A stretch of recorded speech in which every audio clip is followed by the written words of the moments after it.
we're going to go to the next item, which is a Federalist article that I found really interesting, and I think it's another indication that we are getting what we want and they are getting less of what they want, which is what we like. So story number 2, Trump's Supreme Court legacy continues to reshape America. I saw this article initially.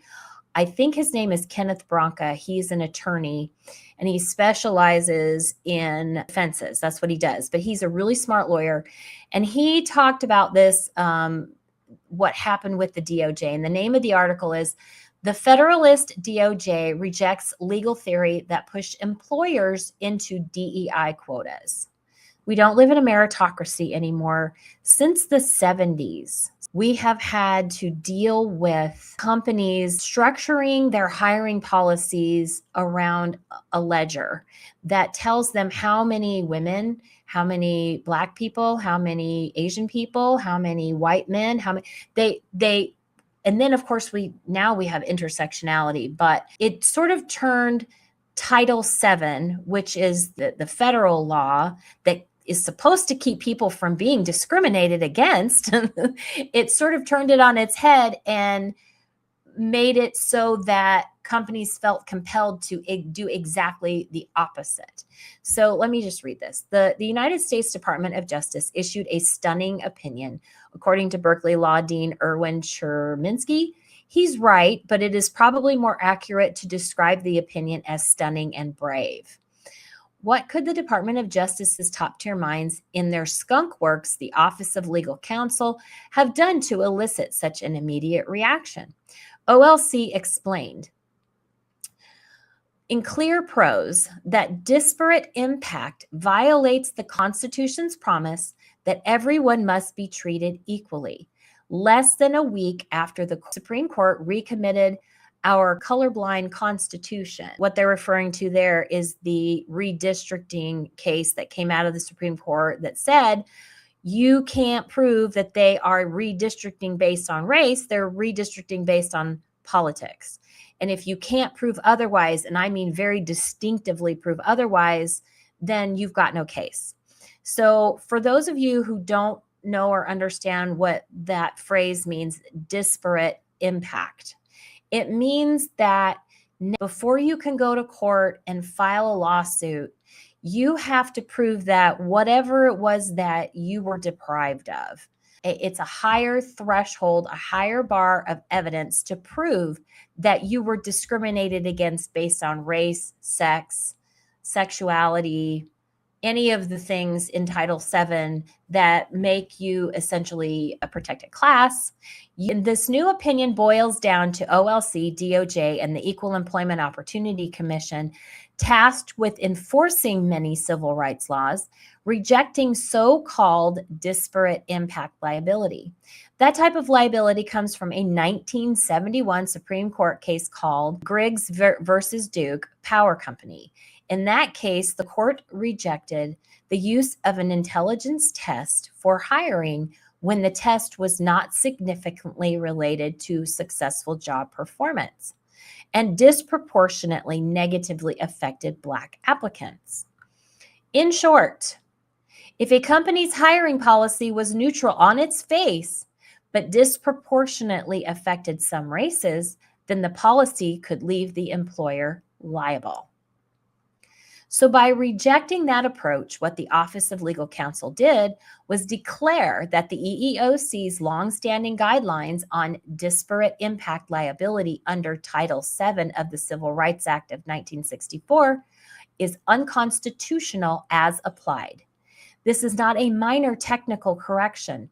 It is a thunderclap, a return to the text, history, and original meaning of both Title VII and the Equal Protection Clause of the 14th Amendment.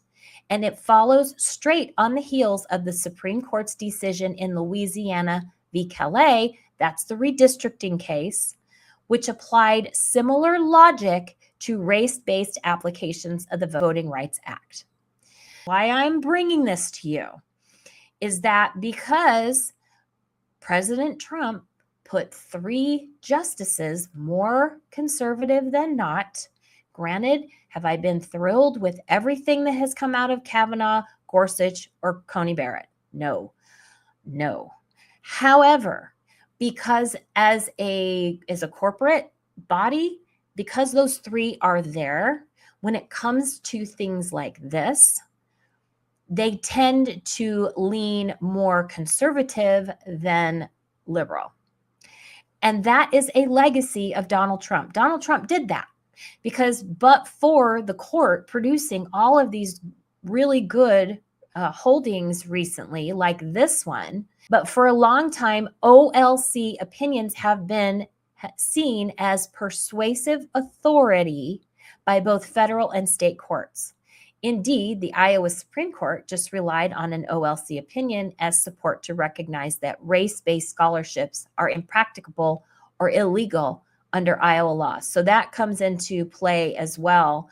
We're talking about the Students for Fair Admissions versus Harvard. That was the case with all of those Asian students where they filed a lawsuit against Harvard because it was very clear that they were being set aside because of the fact that there were other students that got worse entrance scores, but they met the quota for race or some other reason.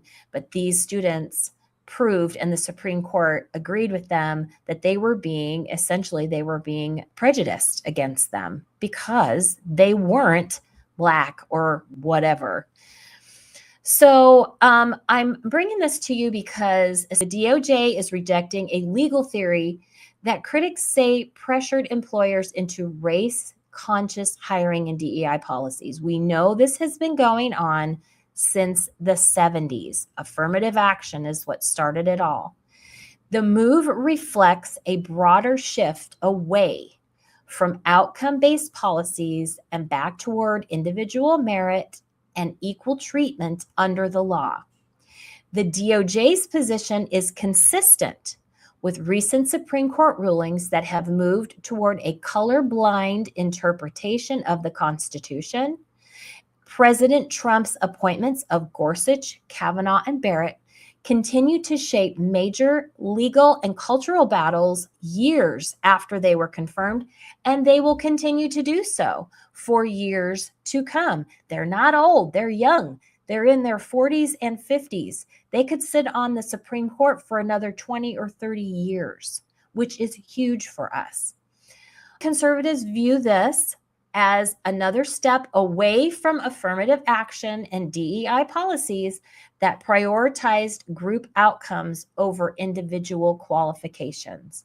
The larger cultural shift is toward merit, qualifications, personal achievement, and equal treatment regardless of race. The bottom line, this story is another example of how Trump's judicial appointments continue to influence American institutions. While politicians might come and go, Supreme Court decisions can shape public policy and culture for decades. So I would say, and I mean, a lot of people would say, just the Dobbs decision. Think about how huge that is for our culture, that we overturned a Supreme Court precedent that came out of the horrible Warren Supreme Court. And they worked on it for 50 years. Basically, abortion, on demand is no longer the law of the land. So that by itself, but the Supreme Court that President Trump helped to constitute is still pushing us in a direction more to the right, more common sense, better for our society than we have been. Again, I would encourage you, I've put the link in the description box for that Federalist article. I would encourage you, go back and read it, go in, dig a little bit into there and do some research on it so that you have it's kind of dense, but it's a very, very good article. So I would recommend that you go in and consume that on your own time. Conservatives should not be black-pilled because we do have a president that I do believe cares about our country. We're getting some stuff done. It's kind of flying under the radar. You just really need to know where to look. And I'm going to do everything I can to help you see it. That is my goal here at Still Not Canceled, where we question everything, especially the narrative. My name is Kelly Jackson.